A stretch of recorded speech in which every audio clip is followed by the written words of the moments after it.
सदगुरुदेव भगवान की जय। जय। महाप्रभु श्री रामलाल जी महाराज की जय। योगेश्वर श्री कृष्णचंद्र भगवान की जय। शंकर भगवान की जय। श्री सदगुरुदेव वचनामृत।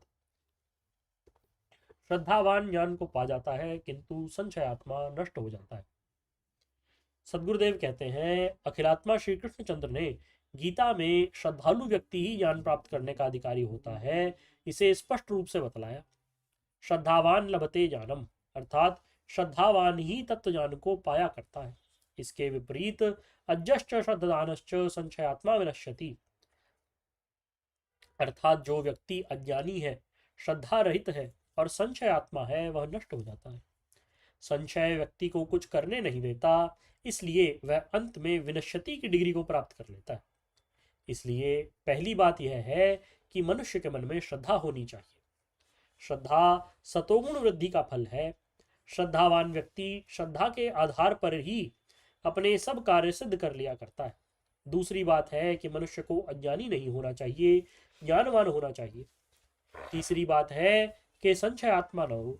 संशय होने पर मनुष्य सोचता है, गुरुदेव ने मंत्र दिया, वो ठीक है भी या नहीं, ध्यान की विधि बतलाई है, इससे मेरा कल्याण होगा या नहीं, ऐसे संशय से ग्रस्त हो जाता है। साधारण लोकोक्ति भी है, दुविधा में दोनों गए, माया मिली न राम। संशय दुविधा में डाल देता है। हमने एक लड़के को योग दीक्षा दी, पढ़ा लिखा नहीं था, संशय आत्मा भी था। उसको अपने मंत्र पर विश्वास न रहा, अपने संशय को किसी धर्म प्रचारक के सामने रखा। उस प्रचारक ने उसे बहका दिया कि यह मंत्र गृहस्थियों को नहीं जपना चाहिए। वह लड़का पढ़ा लिखा नहीं था, योग शास्त्रों का जाता नहीं था, इसलिए उसे संशय हुआ। वेद उपनिषद तो इस मंत्र के विषय में कहते हैं, हंस हंस इत्यमुम मंत्रम जीवो जपति सर्वदा, अनया सदृशी विद्या अनया सदृशो जपः, अनया सदृशम मंत्रम न भूतो न भविष्यति।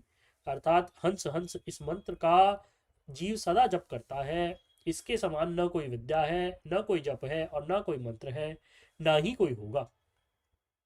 ऐसी इस मंत्र की महिमा वेद शास्त्र में गाई गई है, किंतु उसे बता दिया कि यह गृहस्थियों को नहीं जपना चाहिए।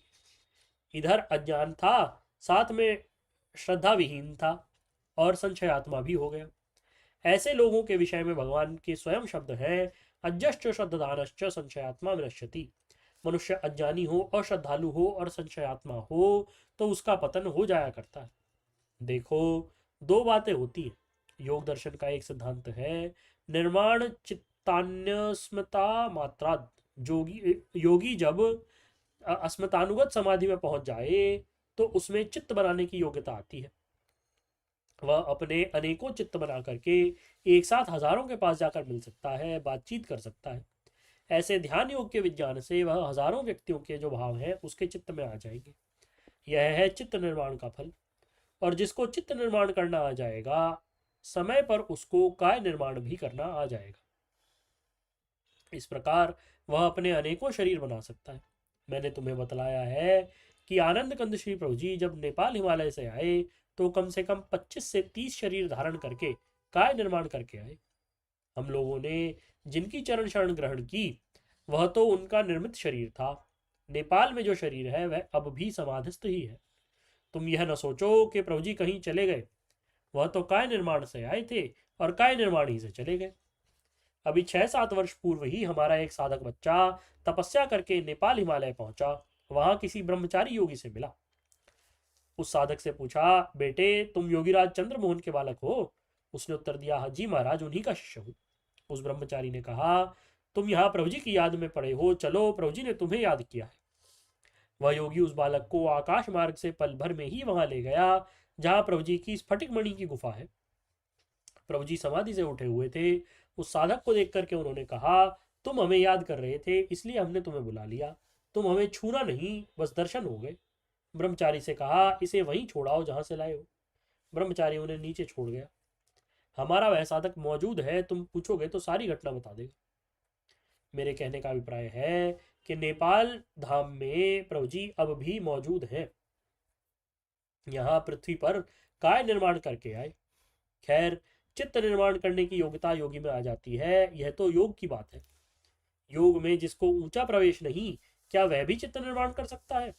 हाँ कर सकता है, उसका एक तरीका है, वह हमारे तुम्हारे चित्त भी बनवा सकता है। अपने तो क्या करेगा वह, किंतु यदि उसके अंदर पूर्ण श्रद्धा है, संशयात्मा नहीं है, ज्ञानी वेद वेदांत का जाता हो तो बहुत ही अच्छी बात है। ना भी हो पर श्रद्धा पूरी हो, मन में किसी प्रकार का संशय ना हो, तो वह हमारे तुम्हारे चित्त भी बना सकता है। जिसके प्रति उसकी श्रद्धा है, विश्वास है, वह उसका चिंतन करेगा कि ये हमारे प्रभु जी का चित्र सामने रखकर क्यों बैठते हैं। हमने कल अपने व्याख्यान में बताया था, नास्ति तत्वम गुरो परम। मैंने योग के 9 विघ्नों का वर्णन किया था, उनको हटाने का उपाय बताते हुए कहा था, तत्प्रति शेदार्थम एक तत्वाभ्यास। विघ्नों को दूर करने के लिए एक तत्व का, मूल तत्व का अभ्यास करे, जो सबसे बड़ी ताकत है उसका चिंतन करे, विघ्न स्वाभाविक ही नाश हो जाते हैं। तो वह व्यक्ति जिसमें श्रद्धा है, श्रद्धा माते कल्याणी योगिनम पाती, माँ की तरह श्रद्धा योगी की संभाल करती है, वह सब कुछ पा जाता है। उसके लिए एक नियम चलता है, कृतार्थम प्रति नष्टम अप्यनष्टम तदन्य साधारणत्वात्। महापुरुष जो मुक्त हो चुके हैं, श्रद्धालु व्यक्ति कहीं बैठकर उनका चिंतन करे, श्रद्धा करके अपने मन में उसकी मूर्ति का ध्यान करे, तो उसके फलस्वरूप उस उनका निर्माणित चित्त उनकी ओर कुदरती ईश्वर की ओर से बना हुआ चित्त उस पुतले में आवेशित हो जाता है। इसके फलस्वरूप वह पुतला बोलेगा, बात करेगा, शिक्षा देगा, कृपा करेगा। एकलव्य को ऐसा ही हुआ था। द्रोणाचार्य ने अर्जुन को वचन दिया, तेरे समान धनुर्विद्या का गुण किसी को न दूंगा।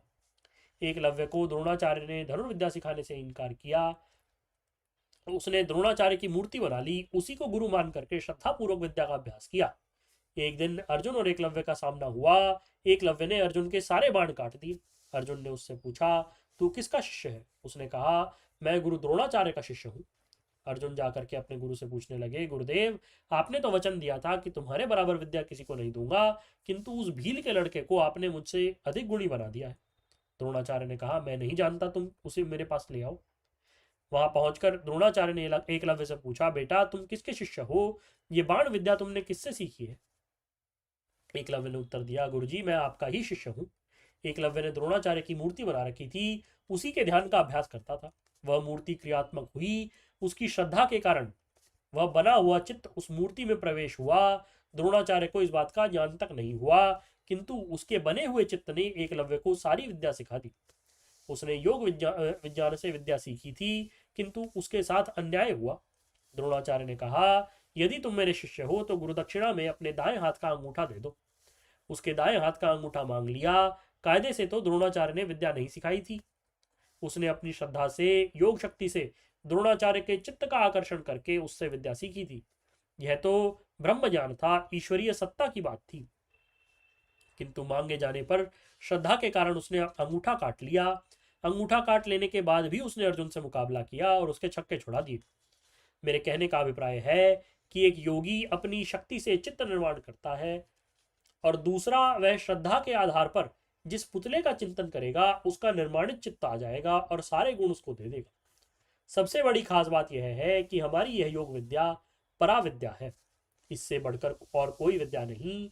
इसलिए अपने मन को योग ध्यान परायण बनाओ, अपने गुरु मंत्रों का जाप करो, किसी के बहकाने में मन इधर उधर विचलित न करो।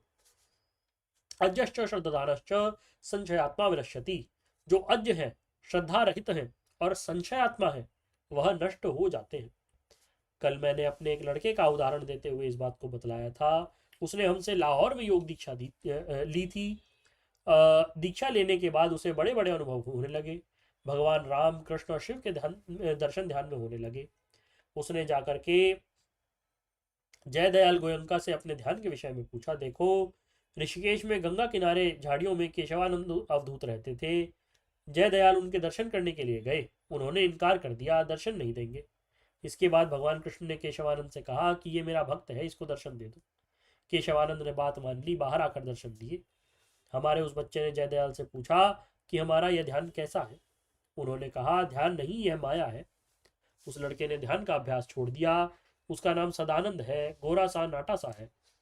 मुझे एक बार बाद में वृंदावन में मिला, कहने लगा, गुरुजी अब ध्यान नहीं लगता। हमने कहा, प्रभु कृपा से स्थिति बनी थी, तुमने खो दी है, अब तो पुरुषार्थ से ही स्थिति को बनाओ। इस प्रकार संशय करने पर अपनी स्थिति को वह खो बैठा। इसलिए अज्ञश्च श्रद्धानश्च संशयात्मा विनश्यति, अर्थात जो मनुष्य अज्ञानी है, श्रद्धा रहित है और संशयात्मा है, वह नष्ट हो जाता है। इसलिए प्रभु जी के चरणों को अपने हृदय में धारण करके अपने आप को योग मार्ग की ओर लगाओ। तुम इस समय प्रयाग क्षेत्र में रह रहे हो। पुराणों में प्रयाग क्षेत्र की बहुत महिमा लिखी है, ये सब सत्य है। ऐसा कोई कुंभ नहीं होता जिसमें सिद्ध योगीराज नहीं आते। सिद्ध लोग आते हैं किंतु गुप्त रूप से रहते हैं। उनको हर व्यक्ति पहचानता नहीं, हर व्यक्ति जानता नहीं, मनुष्यों की तरह सामने आकर चले जाते हैं। तुम इस ब्रह्म क्षेत्र के अंदर तीर्थराज के अंदर रह रहे हो। अब की बार हम भी लगभग 1.5 या 2 माह यहाँ रहे ही रहे। हम तुम्हें यहाँ नियमित योगोपदेश कर रहे हैं। हमारे उपदेश के अनुसार जिन लोगों ने अपने गुरुमंत्र का जाप किया होगा, यह बात निश्चित है कि उनको सिद्ध अनुकंपा प्राप्त हुई ही हुई है। सिद्ध लोग देख लेते हैं कौन क्या कर रहा है। जो साधना करता है उन पर उनकी कृपा हो जाती है, सहायता मिल जाती है, जिस सहायता के कारण उनका उत्थान हो जाता है और वह कल्याण की ओर आगे बढ़ जाते हैं। श्री प्रभु जी सिद्धों के भी महासिद्ध हैं, इसमें कोई शंका नहीं। मैंने अनेकों बार बतलाया कि ऋषिकेश में शीशम झाड़ी में केशवानंद रहा करते थे, अंतर्दृष्टा थे। उन्होंने प्रभु जी के बारे में मुझसे कहा था, ये लोग तो कभी हिमालय छोड़ते ही नहीं, जाने ये यहाँ कैसे हैं, बड़े आश्चर्य की बात है। उन सर्वशक्तिमान के चरण तुम लोगों को मिले हैं। वे नेपाल में बैठे हुए अपने हर बच्चे को देखते रहते हैं। उनके चरणों का ध्यान करते हुए उठते बैठते चलते फिरते हर समय मंत्र जप करो। ऐसा करोगे तो कोई भी किसी भी प्रकार की दिक्कत की बात सामने नहीं आएगी। इसलिए अपने अभ्यास को बढ़ाओ। सबको बार बार आशीर्वाद। और ये श्री सदगुरुदेव भगवान की जय। महाप्रभु श्री रामलाल जी महाराज की जय। योगराज अनंत स्वामी श्री चंद्र मोहन जी महाराज की जय। सदाशिव भगवान की जय। योगेश्वर श्री कृष्णचंद्र भगवान की जय। शंकर भगवान की जय। हर हर महादेव।